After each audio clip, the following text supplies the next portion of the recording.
오늘 말씀은 출애굽기 32장 1절에서 35절 말씀인데요. 우리가 지지난주인가요? 그때 이제 일부분을 하고 그리고 중간에 뭐 여러 가지 일이 있었어요. 그래서 오늘 또 이어서 오늘 말씀을 나눕니다. 그래서 이제 다 우리가 잊어버렸으니까 많이 한 번 더 읽도록 하겠습니다. 긴 장이기 때문에 우리가 호흡을 길게 하고 같이 천천히 한 목소리로 읽겠습니다.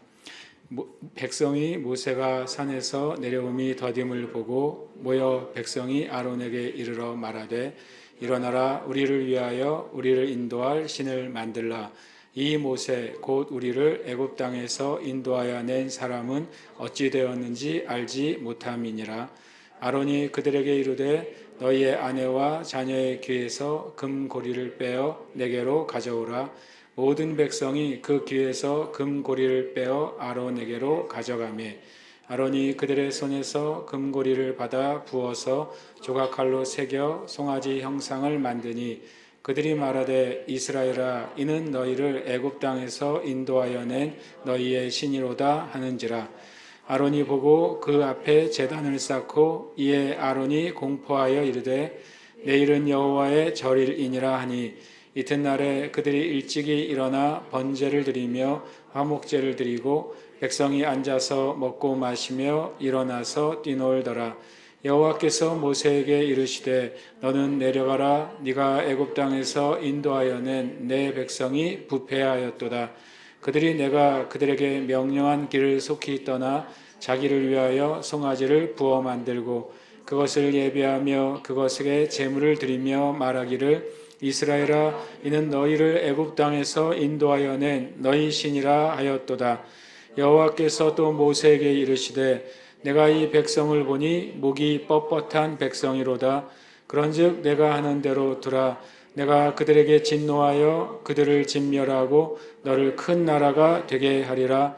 모세가 그의 하나님 여호와께 구하여 이르되 여호와여 어찌하여 그 큰 권능과 강한 손으로 애굽 땅에서 인도하여 내신 주의 백성에게 진노하시나이까. 어찌하여 애굽 사람들이 이르기를 여호와가 자기의 백성을 산에서 죽이고 지면에서 진멸하려는 악한 의도로 인도하여 내었다고 말하게 하시려 하나이까. 주의 맹렬한 노를 그치시고 뜻을 돌이키사 주의 백성에게 이 화를 내리지 마옵소서. 주의 종 아브라함과 이삭과 이스라엘을 기억하소서. 주께서 그들을 위하여 주를 가리켜 맹세하여 이르시기를 내가 너희의 자손을 하늘의 별처럼 많게 하고 내가 허락한 이 온 땅을 너희의 자손에게 주어 영원한 기업이 되게 하리라 하셨나이다. 여호와께서 뜻을 돌이키사 말씀하신 화를 그 백성에게 내리지 아니하시니라. 모세가 돌이켜 산에서 내려오는데 두 증거판이 그의 손에 있고 그 판의 양면 이쪽 저쪽에 글자가 있으니 그 판은 하나님이 만드신 것이요 글자는 하나님이 쓰셔서 판에 새기신 것이더라. 여호수아가 백성들의 요란한 소리를 듣고 모세에게 말하되 진중에서 싸우는 소리가 나나이다. 모세가 이르되 이는 승전가도 아니요 패하여 부르짖는 소리도 아니라 내가 듣기에는 노래하는 소리로다 하고 이르러 그 송아지와 그 춤추는 것을 보고 크게 노하여 손에서 그 판들을 산 아래로 던져 깨뜨리니라. 모세가 그들이 만든 송아지를 가져다가 불살라 부수어 가루를 만들어 물에 뿌려 이스라엘 자손에게 마시게 하니라. 모세가 아론에게 이르되 이 백성이 당신에게 어떻게 하였기에 당신이 그들을 큰 죄에 빠지게 하였느냐. 아론이 이르되 내 주여 노하지 마소서. 이 백성의 악함을 당신이 아나이다. 그들이 내게 말하기를 우리를 위하여 우리를 인도할 신을 만들라. 이 모세 곧 우리를 애굽 땅에서 인도하여 낸 사람은 어찌 되었는지 알 수 없노라 하기에 내가 그들에게 이르기를 금이 있는 자는 빼내라 한즉 그들이 그것을 내게로 가져왔기로 내가 불에 던졌더니 이 송아지가 나왔나이다. 모세가 본즉 백성이 방자하니 이는 아론이 그들을 방자하게 하여 원수에게 조롱거리가 되게 하였음이라. 이에 모세가 진문에 서서 이르되 누구든지 여호와의 편에 있는 자는 내게로 나오라 하매 레위 자손이 다 모여 그에게로 가는지라. 모세가 그들에게 이르되 이스라엘 하나님 여호와께서 이렇게 말씀하시기를 너희는 각각 허리에 칼을 차고 이 저 문까지 왕래하며 각 사람이 그 형제를 각 사람이 자기의 친구를 각 사람이 자기의 이웃을 죽이라 하셨느니라. 레위 자손이 모세의 말대로 행하매 이날에 백성 중에 3,000명 가량이 죽임을 당하니라. 모세가 이르되 각 사람이 자기의 아들과 자기의 형제를 쳤으니 오늘 여호와께 헌신하게 되었느니라. 그가 오늘 너희에게 복을 내리시리라. 이튿날 모세가 백성에게 이르되 너희가 큰 죄를 범하였도다. 내가 이제 여호와께로 올라가노니 혹 너희를 위하여 속죄가 될까 하노라 하고 모세가 여호와께로 다시 나아가 여짜오되 슬프도소이다. 이 백성이 자기를 위하여 금신을 만들어 싸우니 큰 죄를 범하였나이다. 그러나 이제 그들의 죄를 사하시옵소서. 그렇지 아니하시오면 원하건대 주께서 기록하신 책에서 내 이름을 지워버려 주옵소서. 여호와께서 모세에게 이르시되 누구든지 내게 범죄하면 내가 내 책에서 그를 지워버리리라. 이제 가서 내가 말한 곳으로 백성을 인도하라. 내 사자가 내 앞서 가리라. 그러나 내가 보응할 날에는 그들의 죄를 보응하리라. 여호와께서 백성을 치시니 이는 그들이 아론이 만든 바 그 송아지를 만들었음이더라. 아멘. 할렐루야. 아멘. 읽느라 수고하셨습니다. 저도 읽으면서도 막 몇 단어가 막 다른 소리로 나오는데 어쨌든 지난주에 우리가 모세 지난주에 종보기도 첫 번째 말씀을 나누면서 1절에서 이스라엘 백성들이 아론에게 요구한 것은 실은 어떤 의미에서는 하나님과 하나님이 세우신 지도자를 바꾸려는 영적인 역모와 같은 사건이었다라는 말씀을 드렸습니다. 결국에는 이스라엘 백성이 육신의 관점을 선택할 때 하나님의 일이 아니라 마귀의 일을 요구하게 되었던 것이죠. 결국에 육의 관점은 항상 보이는 것을 요구합니다. 우리가 믿음으로 사는데 가장 큰 장애물은 바로 보이는 거예요. 분명히 성경은 우리는 보이는 것을 행하지 않고 믿음으로 행한다고 말씀하셨어요. 실은 믿음의 삶의 제일 큰 싸움은 바로 그거죠. 보이는 것과 내가 믿는 것과의 싸움이에요. 근데 보이는 게 더 커 보이고 많아 보이잖아요. 왜냐하면 눈만 뜨면 눈 감을 때까지 끊임없이 우리 주변에 다 모든 것이 보이죠. 근데 실은 눈을 감아도 보이죠. 눈을 감아도 내 주변의 환경은 보이는 것입니다. 내 주변의 환경은 그대로 느껴지고 그리고 그대로 그것이 나에게 현실이기 때문에 그렇습니다. 근데 실은 그렇게 보면 보이지 않는 것은 보이지 않는 것이니까 작게 느껴지고 보이는 것이 모든 것 같지만 가만히 생각해 보면 실은 성경 안에서 가르쳐 주신 가장 중요한 진리 중에 하나가 뭐냐면요. 보이는 모든 것은 보이지 않는 것으로부터 나왔다는 사실이에요. 이것은 사람의 논리나 사람의 과학으로는 실은 믿지 못하는 게 아니라 증명할 수 없는 진리입니다. 과학은 보이는 영역 안에서만 무엇을 증명하죠. 그런데 보이지 않는 곳에서 보이는 게 나왔다는 어떤 명제는 일단 과학의 범위 바깥이잖아요. 그런데 알고 보면 과학도 결국엔 보이지 않는 것을 인정할 수밖에 없게 돼 있습니다. 실은 과거의 고대 철학자들이 하나님을 믿지 않으면서도 하나님이란 존재를 상정해 놨어요. 그 이유가 뭐냐면요. 과학적인 사고를 하다 보니까 하나님이 존재해야만 된다는 결론을 내린 거예요.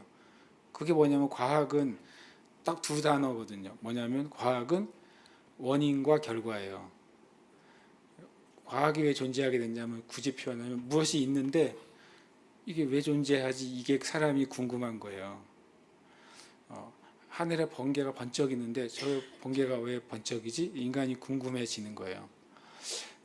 하늘에서 다 익은 사과가 뚝 떨어졌는데 이게 왜 떨어지는지 궁금한 거예요. 과학적인 사람은 안 궁금해요. 떨어진 사과는 주워 먹는 거지 왜 떨어지는 게 궁금해. 그런데 과학적인 사고가 시작된 사람은 왜 떨어지는지 이유가 궁금하고 왜 해필이면 위에서 아래로 떨어지는지도 궁금한 거예요. 이게 옆으로 좀 이렇게 떨어지면 안 되나. 그러니까 과학은 결국 원인을 찾는 거예요. 계속 내 안에 있는 거, 우리 주변에 있는 모든 것을 물리적인 걸 찾는 건 물리과학이고 심리적인 걸 찾는 건 심리적인 과학이죠. 그러니까 과학의 원리를 찾는 거죠. 그러니까 하나님을 인정하지 않았던 고대 철학자, 수학자들도 무엇인가 존재하려면 원인이 있어야 되잖아요. 원인을 찾아갔더니 또 그 원인이 존재하려면 또 그 원인이 있어야 되잖아요. 그런 식으로 실은 고대 과학자들의 철학자들이 원인을 찾기 시작했답니다. 찾고 찾다가 모든 것의 원인은 물이다, 불이다, 바람이다. 이런 것을 주장하는 사람도 있었어요. 물, 불, 바람, 그리고 숫자를 우주의 근원으로 보는 학문이 수학이에요. 근데 결국엔 그것도 답이 아닌 게 그 물, 불, 바람, 수도 존재하게 된 원인이 뭔지가 궁금한 거죠. 결국엔 못 찾았어요. 못 찾았는데 한 가지는 아는 거죠. 원인이 없이는 모든 건 존재할 수 없다는 게 과학의 기반인데 그러면 모든 것이 존재하게 하는 어떤 원인이 존재해야 돼요. 그분을 잠정적으로 절대자로 놨습니다. 고대 수학자나 철학자들은. 참 그러니까 사도 바울이 아덴에서 그렇게 말하잖아요. 너희가 알 수 없는 신에게라고 적어놓은 신상이 있는 거예요. 그 알 수 없는 신을 내가 알려줄게 이렇게 말하잖아요. 사도 바울이.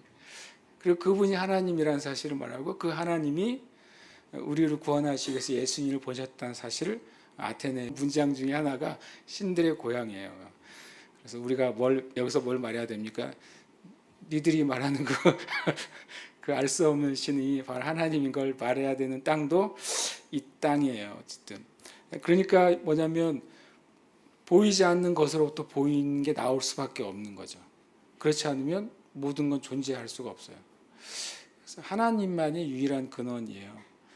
그리고 보이지 않는 존재가 인격도 없고 힘도 없고 의지와 목표도 없는 존재라면 그럼 세상은 그냥 없는 거잖아요. 보이지 않는 존재가 보이는 모든 걸 창조했는데 그분은 인격이 있으셔야 되고 전능해야 되고 그리고 모든 피조 세계에 대해서 사랑의 마음이 있어야만 돼요. 안 그러면 이 세상은 그냥 아무것도 아닌 거예요. 그러니까 실은 성경이 우리에게 주어진 것은 모든 인간이 생각하는 근원이 누구이신지를 명확하게 알려주는 유일한 진리인 것입니다. 그러니까 이것을 바꾸고 싶은 거죠. 마귀는 모세 대신 다른 지도자를 내놔라. 여호와 대신 다른 신을 내놔라. 이것이 이제 출애굽기 32장에 진짜 하나님을 향해서 대적한 가장 큰 영모였던 것이죠. 그래서 심지어는 하나님도 모세도 소모품인 거잖아요. 지금까지 우리 인도하셨다고 하는데 야훼가 그리고 우리를 인도한 이가 모세인데 모세가 야훼 하나님한테 올라간 뒤로 모세도 사라졌어요. 그러니까 여기까지가 우리에게 야훼 하나님이 여기까지인가 보다. 모세도 여기까지인가 보다. 마치 요즘에 세상의 모든 것은 다 쓰고 버리는 거잖아요. 그러니까 하나님조차도 쓰고 버리는 거예요. 하나님이 세운 지도자도 쓰고 버리는 거예요. 그러다 보니까 하나님 우리에게 주신 말씀도 쓰고 버려요. 지금 우리에게 맞으면 사용했다가 우리의 마음에 안 맞으면 이거는 이제 취소, 삭제하는 것이죠. 그게 이제 출애굽기 32장의 엄청난 문제라는 거예요. 단순히 어떤 실수로 저지른 죄가 아니라 엄청난 근원적인 죄를 이들이 저지르게 됩니다. 그것에서 이제 주님이 이제 지난주에 이제 말씀을 하시면서 오늘은 이제 말씀 좀 요약을 해야 될 것 같아요. 내용들이 많아가지고 7절, 8절을 보면 이것이 이제 이스라엘 백성에 대한 하나님의 진단이에요. 하나님의 전체적인 진단은 뭡니까? 내 백성이 부패했다 그거예요. 내 부패해서 다시 사용할 수 없게 돼버린 거죠. 고장난 건 좀 다르잖아요, 문제가. 고장난 거하고 부패한 건 다르고 고장난 건 고쳐 쓰지만 부패는 뭐예요? 그 본질이 없어진 거잖아요. 본질이 사라진 거예요. 그리고 그들이 더 이상 돌이킬 수 없는 상태가 돼 버린 것이죠. 실은 이 사실은 아담 때부터 시작됐잖아요. 죄로 말미암아 인간이 하나님과 완전히 단절되는 영적인 죽음이 시작됐고, 그 결과 하나님이 주신 축복이 제거가 됐고, 또 그 결과 하나님이 사람에게 주신 모든 피조 세계에 대한 하나님의 신적 권위를 마귀에게 강탈당했고, 그 결과 모든 피조 세계가 다 저주를 받았잖아요. 부패의 결과고, 또 하나님이 다시 그들을 불러일으키셔서 구원의 역사를 새롭게 시작하실 이 백성도 부패해 버렸어요. 이것이 하나님의 진단입니다. 로마서 말씀처럼 우리가 하나님의 영광에서 완전히 끊어지게 돼버린 거죠. 그들을 부패한 과정을 주님이 또 설명도 하십니다. 첫 번째로는 하나님이 명령한 길을 떠난 거예요. 이게 첫 번째 부패의 시작입니다. 하나님이 말씀하시는 것으로부터 떠나는 순간, 이게 첫 번째 부패의 단계예요. 교회에 있는 그리스도인들이, 또는 교회에서 복음을 전하는 목회자들이 하나님의 말씀을 떠나면은 이것은 부패가 시작된 것입니다. 떠나는 방법이 뭘까요? 교회에서 성경은 가짜라고 말하지는 않잖아요. 목회자가 성경은 다 가짜라고 말하는 목회자는 없어요. 그런데도 부패할 수 있어요. 뭐냐면은 하나님의 말씀에 자기의 의견을 더하면은 부패하게 됩니다. 그리고 하나님의 말씀에서 자기의 말에 생각이 합당하지 않는 것을 제하기 시작하면 부패하게 되는 것입니다. 그래서 계시록에서 말하잖아요. 이 말씀에, 예언의 말씀에 무엇인가 더하지 마라. 이 예언의 말씀에 무엇인가를 빼지 마라. 이 말씀에 너희의 생각을 더하는 순간 성경에 기록된 모든 저주가 너에게 더해질 것이고, 이 말씀에서 너희가 무엇인가를 빼는 순간 너희의 생명이 제거될 거라고 말씀하시는 겁니다. 그러니까 이 길을 속히 떠나는 것은 그리스도인들이 하나님의 말씀을 말씀 그대로 믿고 고백하지 않고, 인간의 이성과 생각과 의견을 더해서 말씀을 이해하거나, 아니면 인간의 기준으로, 그 세대의 기준으로 말씀의 기준을 낮추게 하면 그것은 바로 이제 부패한 것입니다. 미국의 이제 많은 교단들이 반으로 갈라지거나 아니면은 완전히 하나님부터 떠나갔죠. 무슨 이슈 때문에? 이 동성애 이슈 때문에 성공회도 이미 반으로 갈라졌어요. 동성애, 하나님이 동성애도 창조하셨다고 믿는 성공회와 그걸 거절하는 성공회로 갈라졌어요. 신기하게도 이런 분에서 가장 보수적이라고 생각했던 장로교는 진작에 갈라졌어요. 장로교가 미국 장로교가 먼저 동성애를 인정하고, 동성애 결혼을 교회에서 인정하고, 동성애자를 안수 주는 걸 인정했어요. 참 믿어지지 않죠. 미국 감리교회도 갈라졌어요. 미국 감리교회도 작년부로 공식적으로 동성애를 인정하는 감리교회와 동성애 인정할 수 없다는 감리교회로 갈라졌습니다. 장로교나 성공회나 다른 데는 좀 그냥 갈라지고 하면 끝났는데, 미국 감리교회 교회들은 동성애 인정하지 않고 미국 감리교에서 떨어져 나오려면 엄청난 대가를 지불해야 됩니다. 왜냐하면 한국 감리교회나 미국 감리교회는 교회의 그 자산이 교단에 이렇게 귀속이 되기 때문에 그래요.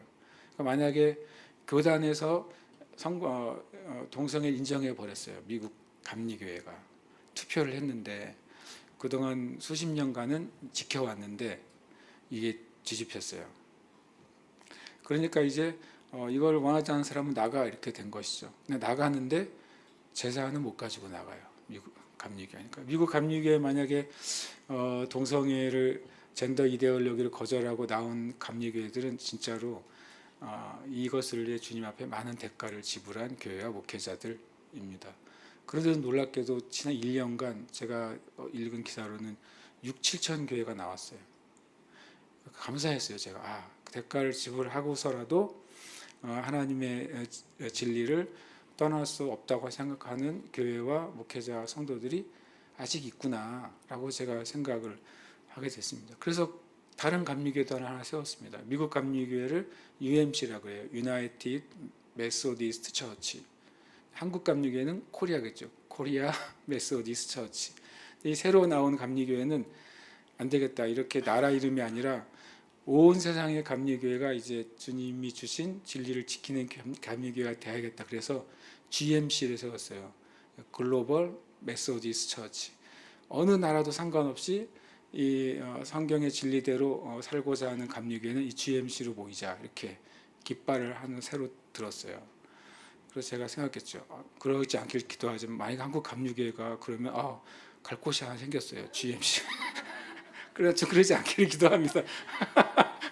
한국 감리교회는 실은 보니까 정말 100명의 목회자가 있다면 97, 8명은 이 진리 안에 있는 것 같아요. 왜냐하면 분명히 정직하게 이 젠더 이데올로기에 찬성하는 목사가 있으니까요. 있고 그것이 신문에 나오고 있으니까. 그렇지만 감사하게도 이 부분에 있어서는 향후 여기 계신 분이 살아계실 때까지 지켜지지 않을까 속으로 생각을 하는데요. 어쨌든 첫 번째 부패의 기준은 뭐예요? 말씀을 떠나는 거예요. 이게 부패의 시작이면서 이게 어떻게 보면 이게 가장 치명적인 거죠. 말씀을 떠나기 시작하면 부패가 시작돼. 그것이 가속됩니다. 그러면 자기를 위해서 신을 만들잖아요.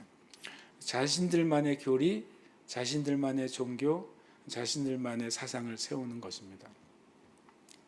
이제 현대에는 그것이 어떤 신학으로 세워지는 것이죠. 그게 송아지입니다. 그것이. 그리고 나서 그것을 예배하고 제물을 드립니다. 그리고 고백해요. 이는 너희를 애굽 땅에서 인도하여낸 너희 신이라. 신을 알고 보면 이게 신앙의 길이에요. 뭐냐면 어떤 사람이 세상에 살다가 세상의 길을 속히 떠나 자기가 아니라 주님을 위해서 돌이키고 하나님을 예배하고 하나님께 제물을 드리고 하나님이 나의 신이라고 고백하는 게 이게 믿음의 길이잖아요. 마음으로 믿고 입으로 고백하는 게. 근데 실은 불신앙의 길도 똑같은 거죠.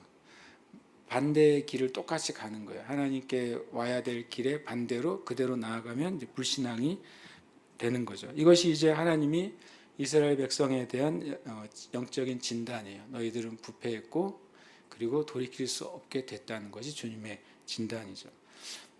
그리고 9절에서 10절은 이제 진단을 하셨으니까 뭘 해야 됩니까? 선고를 해야 될 거 아닙니까? 이게 선고입니다.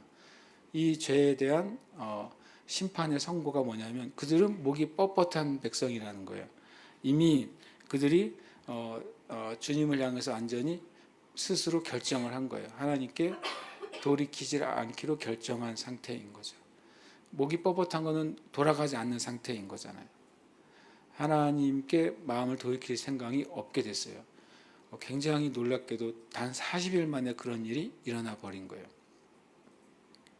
그러면서 그들에 대한 주님의 선고는 그들을 진멸하고 너를 큰 나라가 되게 하겠다. 이 말씀 안에도 하나님은 한 가지를 포기를 안 하시고 있어요. 뭐냐면 그 언약이요. 니네 헤어봤더니 안 되겠다. 그래서 다 쓸어버리고 그냥 끝내자 라고 하신 게 아니라 너를 큰 나라가 되게 하겠다. 하나님이 이 구원의 언약은 포기를 하진 않으신 거예요. 그러나 이 이스라엘 민족은 안 되겠다 이거였어요.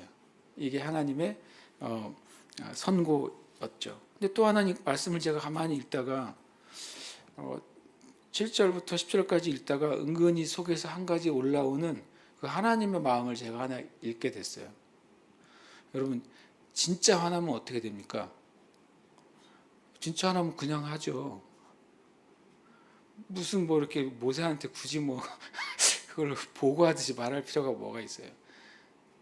진짜 화나면 그냥 그날 끝내면 되는 거예요. 그렇잖아요. 근데 모세에게 미주알구주알 하나님이 말씀을 하세요. 하나님의 그 속마음이 뭐예요? 모세에게 변호할 기회를 주시는 거예요. 모세에게 이스라엘 백성을 중보할 기회를 주시고 싶은 거예요. 모세에게 이 잘못된 목이 뻣뻣하고 하나님을 벗어난 이들의 문제를 해결할 수 있는 기회를 주시고 싶으신 거예요. 그러니까 모세가 이거를 알았어요. 만약에 모세가 몰랐으면 여기까지 지금까지도 힘들었는데 됐습니다. 힘들다고 나 다시 미디안으로 가서 조용히 살겠다 이랬을지도 모르는데 모세가 하나님의 마음을 저는 알았던 것 같아요. 하나님이 이렇게 말씀하신 이유가 있자는 거죠. 과거에도 하나님 그러셨어요. 소돔과 고모라가 정말 멸망받을 상태에 이르렀잖아요. 그들의 죄가 하늘에까지 닿았다고 말했으니까. 그러면 주님이 그냥 그 천사 둘을 보내서 확인하고 그냥 쓸어버리면 되잖아요. 그런데 굳이 아브라함에게 얘기를 해요. 굳이 다 쓸어버리겠다. 그러니까 아브라함이 그걸 마음을 알았어요. 그래서 뭐라고 말합니까? 어떻게 하나님, 공의로우신 하나님이 의인과 악인을 다 멸하실 수가 있느냐. 그러면서 이제 아브라함이 50명 제시하잖아요. 50명. 50명에서 10명까지 줄였는데 결국에 뭐 10명도 안 된 거였잖아요. 그러니까 아브라함도 하나님 마음을 이해했어요. 그러니까 중보자의 자리에 자기가 간 거죠. 근데 모세도 이해를 한 거죠. 결국에는 하나님의 역사는 사람이 상태가 좋아서 이루어지는 게 아니더라고요. 사람의 상태는 항상 그리 좋지 않아요. 그런데 뭐 때문에 이루어지냐면 하나님의 마음을 이해하는 사람을 통해 이루시는 것 같아요. 누가 하나님 아버지의 마음을 이해하느냐 그거예요. 사람의 상태를 가지고는 하나님의 아버지의 일이 일어날 수는 없어요. 그런데 하나님 아버지의 마음을 누가 이해하면 그 사람이 하나님 앞에 중보하는 자가 되고 기도자가 되면 하나님이 하나님의 마음을 이해하는 사람을 통해서 하나님의 일을 하시는 거죠. 이게 참 하나님이 정말 긍휼과 자비가 풍성하신 걸 보여줘요. 그러니까 만약에 어디에 문제가 있으면 그 문제 안에서 우리가 진짜 주님께 무릎을 꿇어야 될 것은 하나님의 마음이 무엇인지를 구하는 거예요. 하나님 아버지의 마음이 무엇인지를 구하면 거기에 이제 우리에게는 실마리가 있고 해결책이 시작되는 것이죠. 그러면서 11절, 12절에 이제 모세가 첫 번째 변호를 합니다. 어찌하여가 여러 번 나옵니다. 어찌하여 주의 백성에게 진노하십니까? 어찌하여 애굽 사람들이 이렇게 하도록 말하도록 주님 내버려 두십니까? 이렇게 말하는 거죠. 첫 번째 이 모세가 얼마나 지혜로웠냐면 하나님이 모세에게 첫 번째 하신 7절의 말씀 뭐냐면요. 네가 애굽 땅에서 인도하는 너의 백성이 부패했다 그랬어요. 근데 예수님이 이 모세가 하나님의 말씀을 살짝 틀어요. 어찌하여 제 백성이 아니라 주님의 백성인데요 라고 말하는 거예요. 이게 굉장히 치명적이잖아요. 이 이스라엘 백성이 하나님은 너의 백성이야 그렇게 탁 던지셨는데 이 모세는 표현합니다. 주님, 이들은 제 백성이 아니라 주님의 백성이잖아요 라고 말합니다. 이 말이 저는 하나님의 마음에 맞는 말이었다고 생각해요.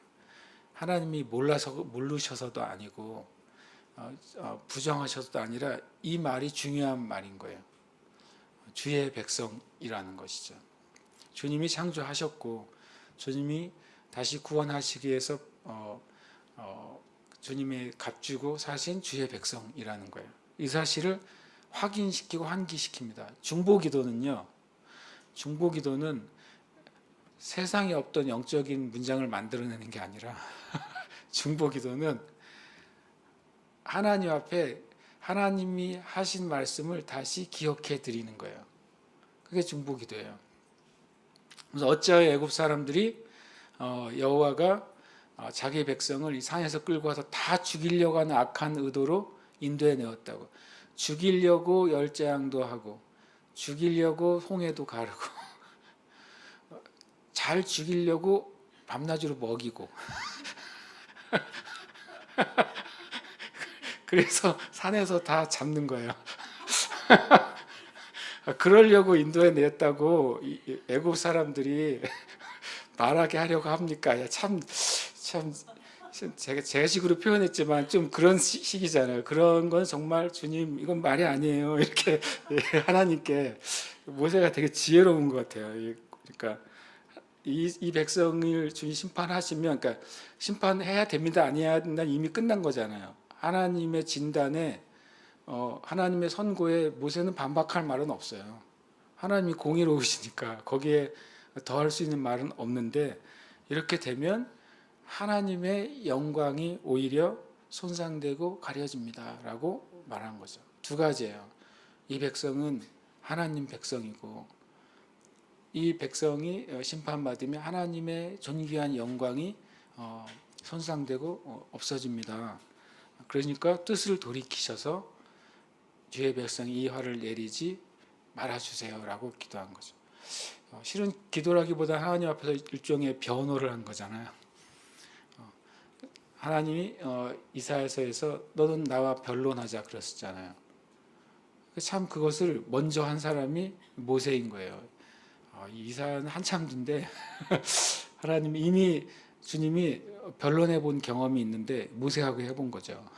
그러니까 이사야 보고 야 너희 죄가 주홍 같을지라도 변론해 보자 이렇게라고 말하는 거죠. 그랬더니 하나님의 대답이, 하나님 되게 심플합니다. 마음은 뜻을 돌이키십니다. 하나를 더 하죠.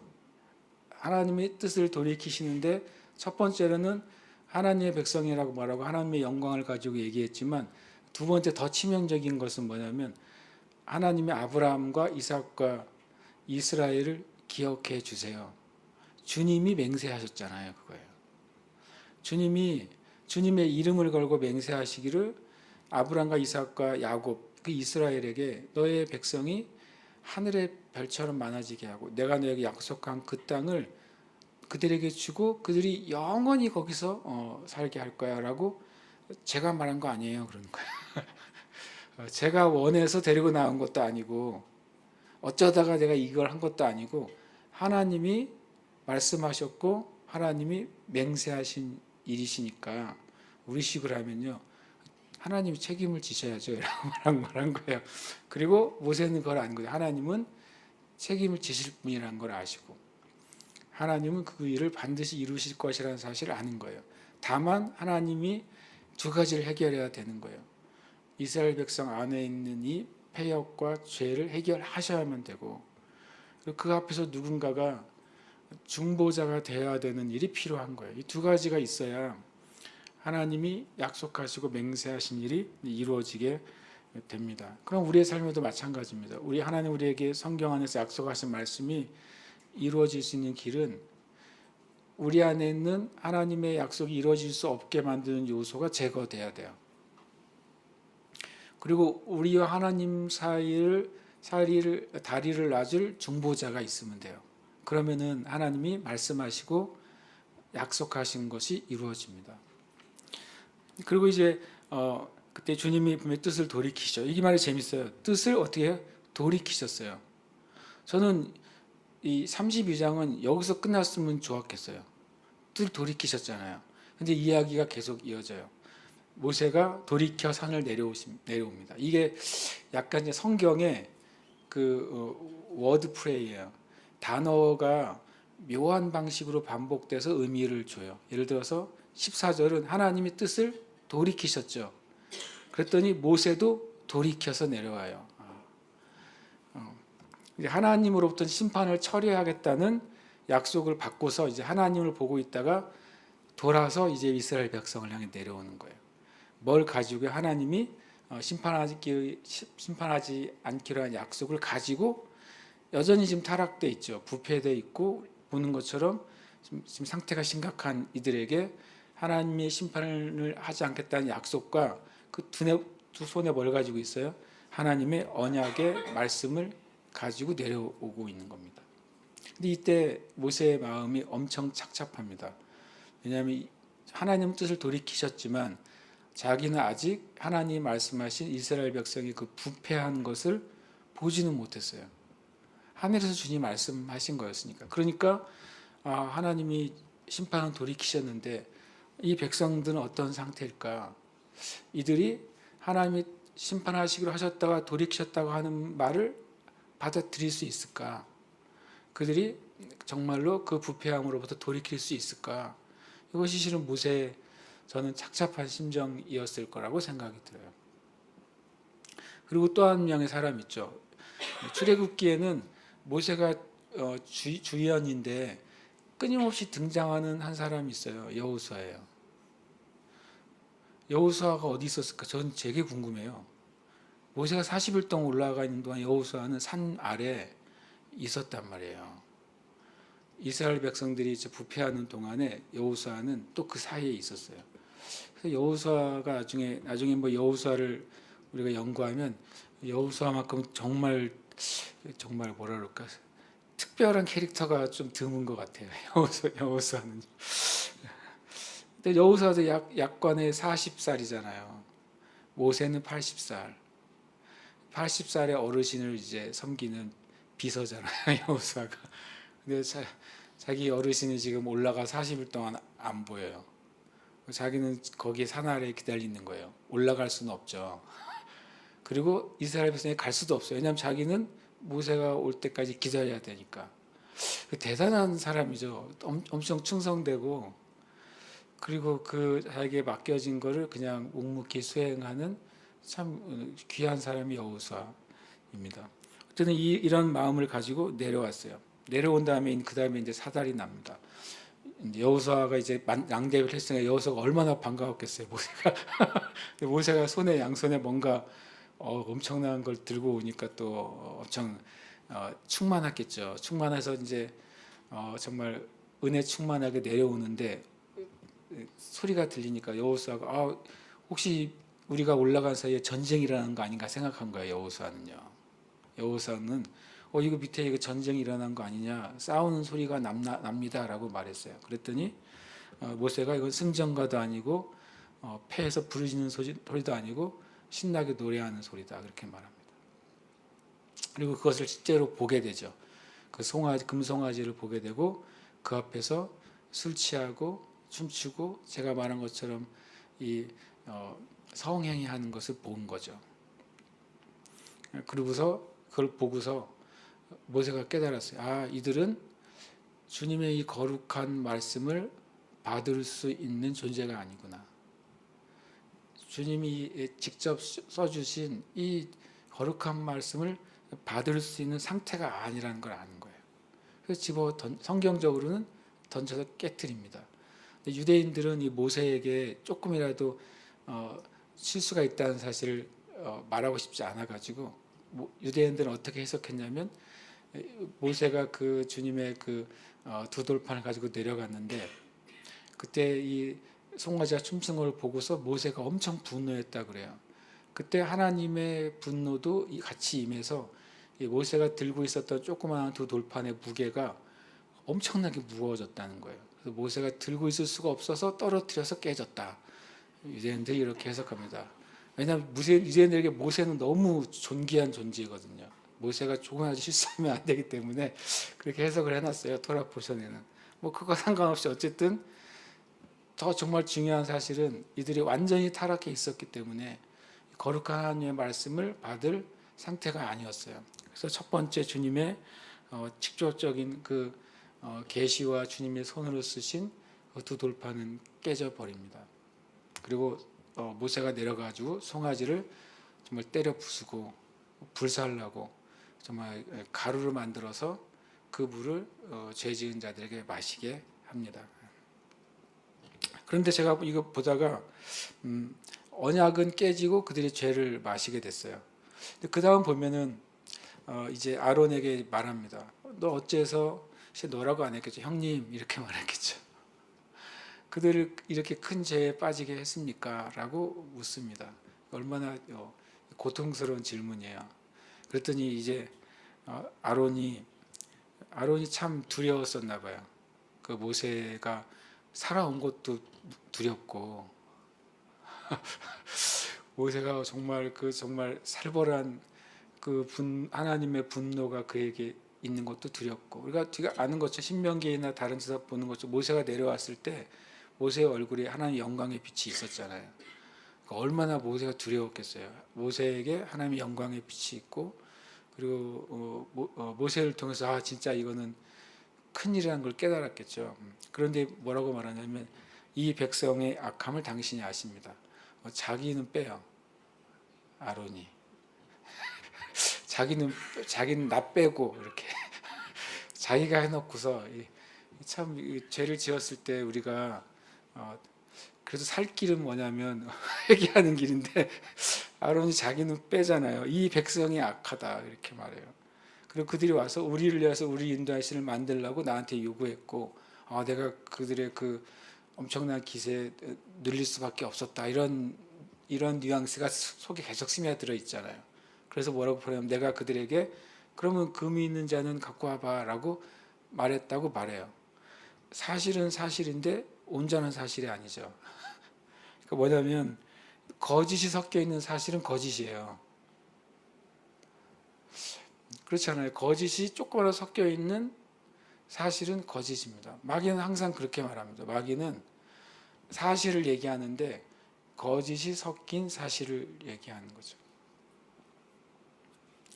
너희가 선악을 알게 하니 나무 열매를 먹으면 죽지 않아. 죽지 않고 하나님처럼 될 거야 라고 말했어요. 이것이 거짓이 섞인 사실이에요. 왜냐하면 에덴 동산에서 아담과를 쫓아내실 때 하나님이 이렇게 말해요. 그들이 우리와 같이 되었으니 라는 표현을 쓰세요. 사실이었던 거예요. 그 선악을 알게 한 나무 열매를 먹으면 하나님이 되는 게 아니라 하나님처럼 무엇인가 선과 악을 판단하는 기준을 갖게 된 거예요. 그 선악을 알게 하는 나무는 왜 죄가 되냐면 하나님이 유일한 선과 악의 기준이신데 선악을 알게 한 나무를 먹는 그 사람이 자기의 기준을 가져버렸어요. 이게 이제 죄예요. 이게요. 우리가 왜 우리도 이 땅에 싸우는 게 뭡니까? 성경의 기준이 있고 세상의 기준이 생겨버린 거예요. 믿는 자들은 성경의 기준을 따르고 결정하는 것이고 믿지 않는 이들은 여전히 선악을 알게 하는 나무의 열매의 과실 뭡니까? 하나님의 기준이 아니라 우리가 생각하는 선과 악이에요. 우리 시대의 선과 악은 우리가 결정하는 거야 라고 세상이 말하는 거죠. 심지어는 온 세상의 선과 악은 내 기준이야 라고 말하는 거예요. 그걸 포스트 모더니즘이라고 그래요. 포스트 모더니즘이 뭐냐면 진리는 하나가 아니라는 거예요. 다 각자 개인이 있고 개인의 주관이 있으니까 개인이 기준이야. 이게 포스트 모더니즘이에요. 지금은 이제 다원주의가 됐어요. 진리는 여러 가지지 이렇게 돼버린 것입니다. 그게 선악을 알게 하는 나무의 결과예요. 하나님처럼 된 것이죠. 갓이 된 게 아니라 하나님 같은 기준을 인간이 가져버렸어요. 그게 영원한 죄가 되는 것입니다. 실은 역시 아담의 자손답게 아론도 첫 번째는 핑계를 대고 일단은 패스하잖아요.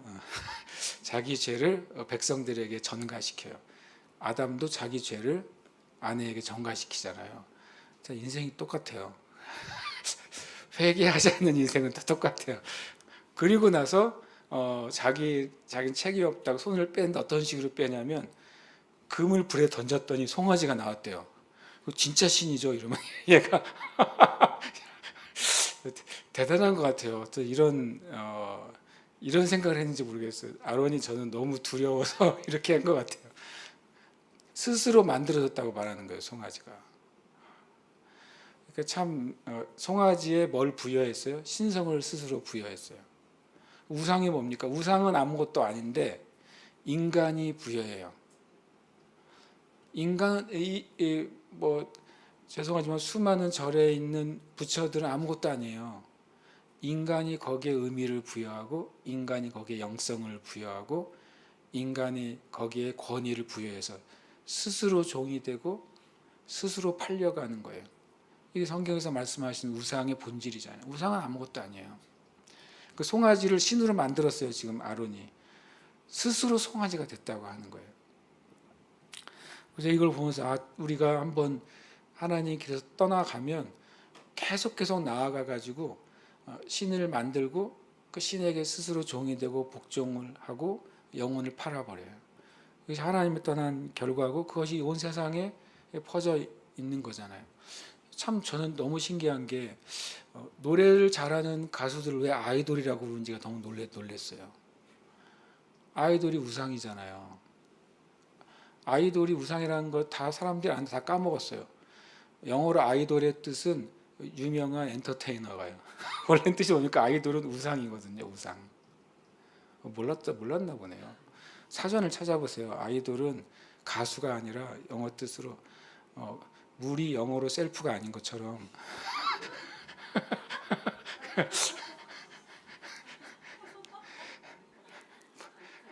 그런 것처럼 아이돌은 실은 가수가 아니에요. 아이돌은 우상이에요. 그러니까 사람들이 좋아하고 사랑하는 그 가수들을 사람들이 이름을 붙이기를 아이돌, 우상이라고 붙여버렸어요. 제가 말한 것처럼 그건 아무것도 아닌데 거기에 사람들이 의미를 부여하고 영성을 부여하고 권위를 부여해 버리고 스스로 뭐예요? 스스로 종이 된 거예요. 그 아이돌들한테 바치는 선물은 뭐라고 해요? 곡물이라고 그러잖아요. 재물이라고 하는 거예요. 재물이라고요. 돈 모아서 바치잖아요. 모르는 일 있어요, 여러분? 다 그렇게 그 단어를 써요. 그 팬카페에서요. 곡물을 드린다고 합니다. 곡물. 귀신에게 제사하는 것처럼. 그 제사의 용어가 지금 현재 그런 이제 엔터테인에 그대로 그냥 사용되고 있어요. 그러고 보면 스스로 성경대로 팔려서 종이 되고 노예가 되고 그렇게 돼버린 거예요. 그건 그런 그뿐만 아니죠. 사람들이 추종하는 어떤 것에 다 그렇게 사람에게도 물질에게도 동물에게도 동물에게 이제 지위를 부여했잖아요. 반려의 지위. 반려는 무슨 뜻입니까? 반려는 나와 평생의 삶을 같이 나누는 같은 인격적인 존재를 의미하는 건데 이제 동물의 반려의 지위를 해버렸어요. 줘버렸어요. 그래서 사람들이 뭐 누가 인터뷰하다가 우리 애완견이요. 그러면 큰일 나요. 애완견이란 단어는 동물의 동물권을 해치는 용어로서 절대로 사용하면 안 되는 용어가 되어버렸어요. 그러니까 스스로 종이 되는 거예요. 인간은. 하나님을 떠나면 사람이든 동물이든 대상이든 어디에든지 스스로 종이 됩니다. 현재 환경운동의 맨 끝에 뭐가 있습니까? 가이아 이론이 있잖아요. 가이아가 뭐냐면 지구 자체가 살아있는 신이에요. 지구가 살아있는 존재로 여기는 이론이 가이아 이론입니다. 환경이 그냥 우리처럼 하나님 우리에게 주신 우리가 창조의 그 권세를 가진 자로서 하나님이 창조하신 모든 물질 세계를 인간이 잘 다스리고 가꿔야지라는 환경 이론이 아니에요. 지금의 환경 이론은요. 그 차원이라면 괜찮아요. 지금의 환경 이론은 그게 아니라 가이아 이론에 기초하고 있습니다. 이 지구는 스스로 생각하고 살아있는 존재라고 말하는 거죠. 그러니까 환경운동은 실은 지구를 섬기는 거예요. 가이아를 섬기는 겁니다. 그러니까 이 스스로 종이 되는 것. 이 아론이 스스로 종이 돼버렸어요. 불에 던졌더니 송아지가 나왔나이다. 정말 심각한 상태가 돼버린 거예요. 하나님이 저는 진짜 저번에도 그랬지만 아론을 왜 안 죽여주는지 신기해요. 이 중에 보면 죄인 중에 괴수잖아요. 아론이 죄인 중에 괴수 아니에요? 제가 생각해서 양심이 있으면 대제사장을 세우실 때 저는 안 돼요 그랬을 것 같아요. 내가 아론이면 나는 양심상 못할 것 같아요.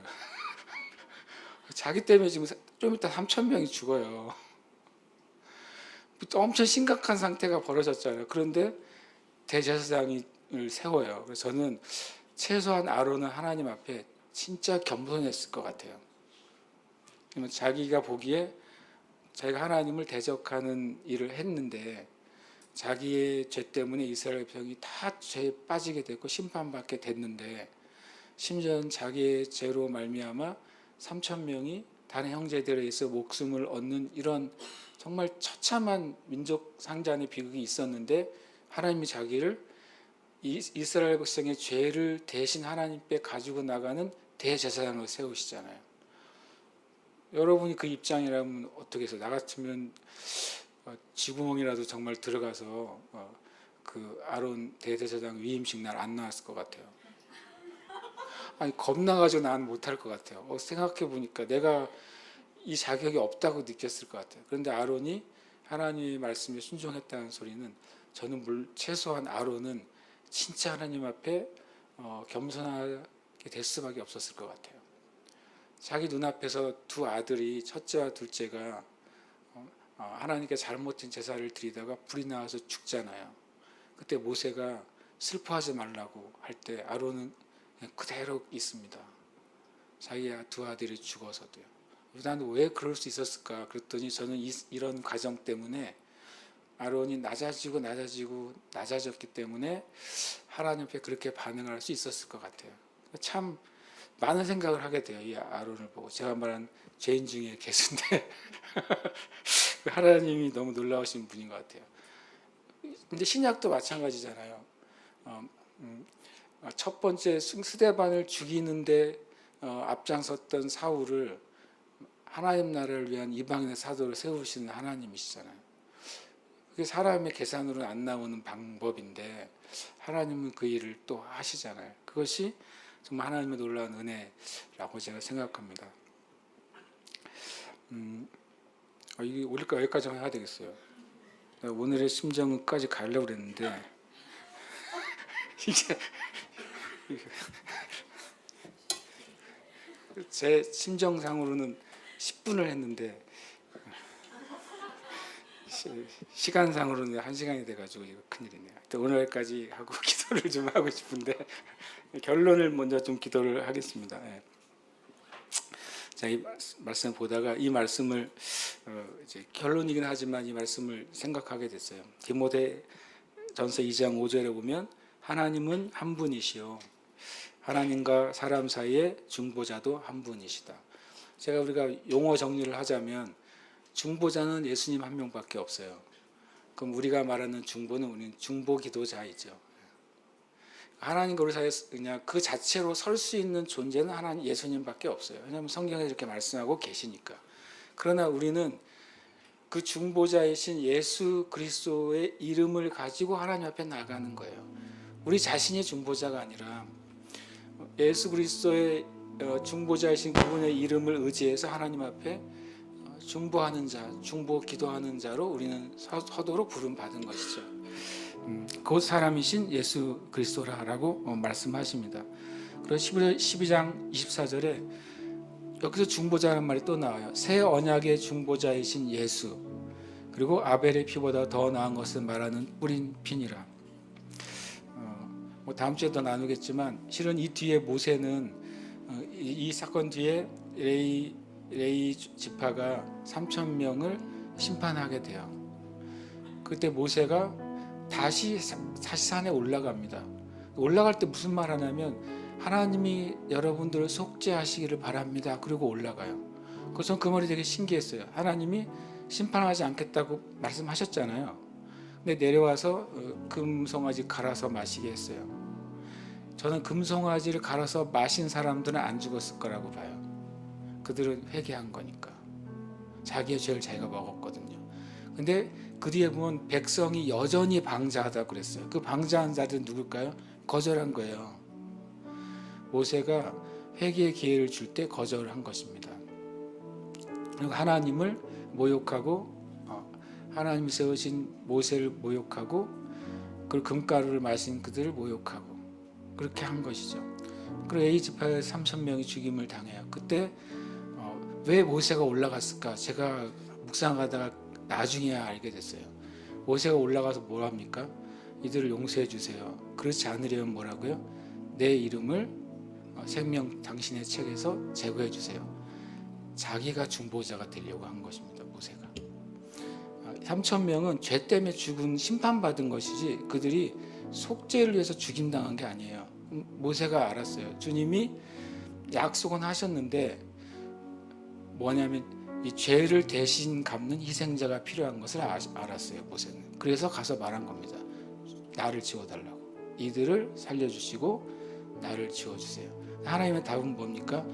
모세의 피는 소용이 없어요. 모세의 마음은 정말 너무 귀한데 모세의 피가 흘려졌다고 해서 이스라엘 백성들의 죄가 속해지는 건 아니에요. 그 하나님이 내가 죄 지을 자는 내가 심판하겠다 그러십니다. 그리고 주님이 하나님 나중에 누구를 심판하시냐면 예수님을 심판하시는 거예요.